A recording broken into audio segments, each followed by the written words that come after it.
Kristaps Porzingis, at the very least, looks to potentially be out for a period of time. How long is to be determined.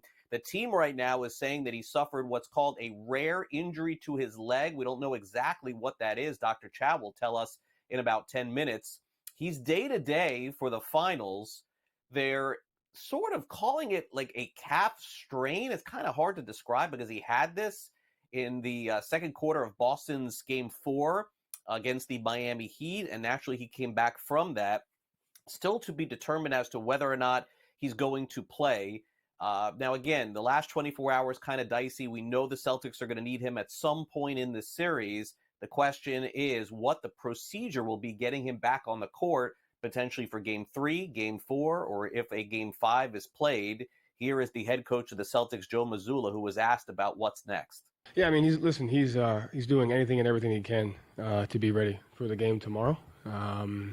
It's a serious injury, and at the end of the day, our team and the medical team is not going to put him in any bad situations. And so we've taken a decision to play out of his hands because the importance of him.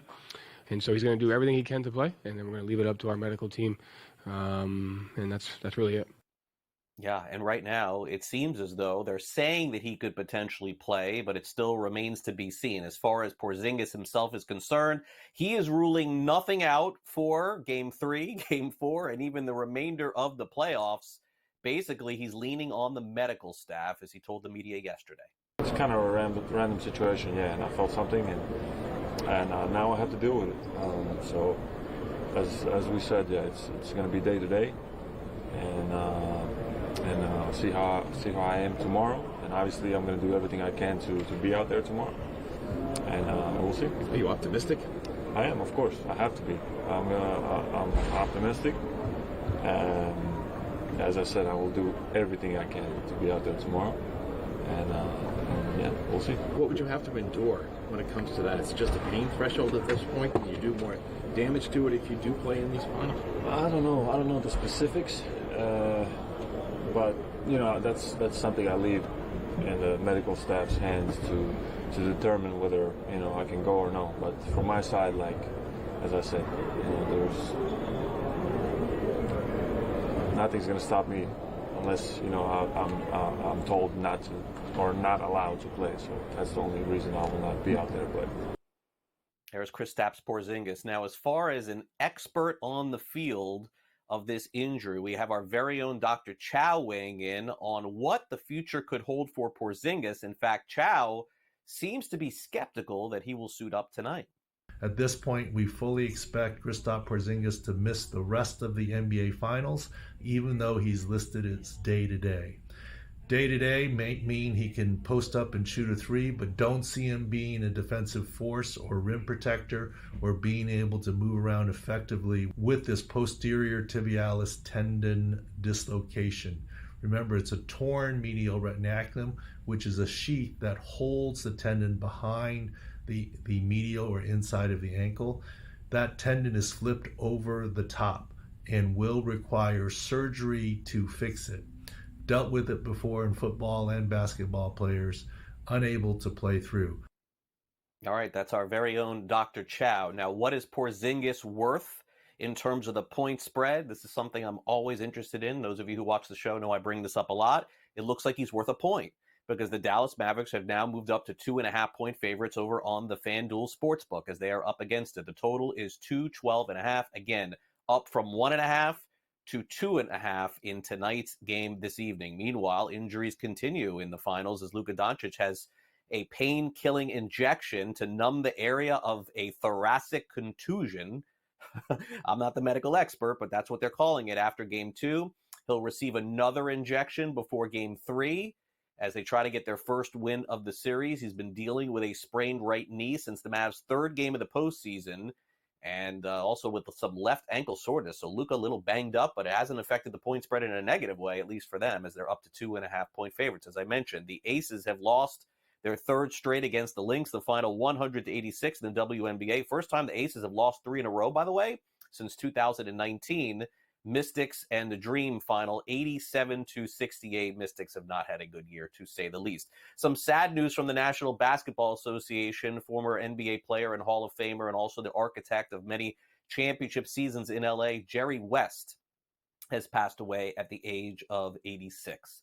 Over to Major League Baseball we go, and the Paul Skeens show rolls on. Another great outing yesterday against the Cardinals, a game that went all the way down to the final out.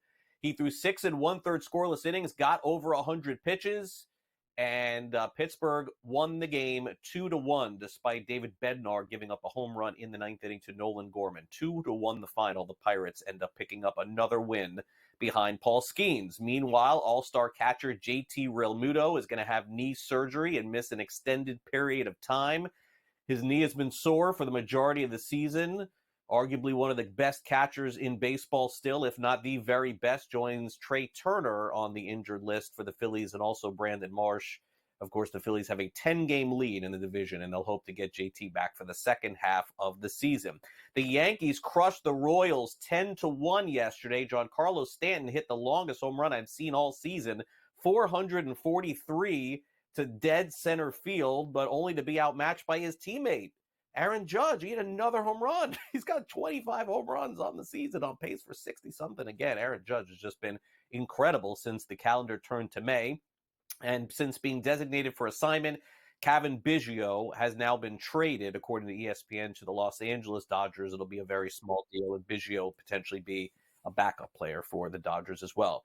As the PGA Tour swings toward the U.S. Open tomorrow, Jon Rahm, we talked about on the show yesterday morning, said that he wasn't feeling great with a sore on one of his toes. And now yesterday, right after that, several hours later after his press conference, said he's not going to play.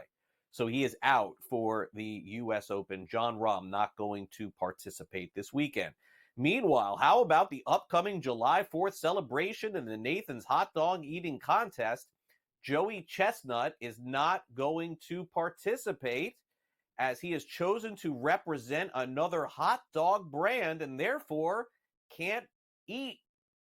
Did I say that right? Can't eat. Yeah, that sounds right. In Coney Island. They said they're devastated to learn that Chestnut has chosen to represent a rival brand, of course, to Nathan's, and is out. I mean, this is like sort of a crazy story. By the way, we still have some time until July 4th. Can they get this going right? No way they're going to have a hot dog contest without Joey Chestnut. Rafael Nadal, Carlos Alcaraz, they'll play doubles in the 2024 Olympics in Paris. Nadal will be back. He's been limited the last couple of years because of injuries.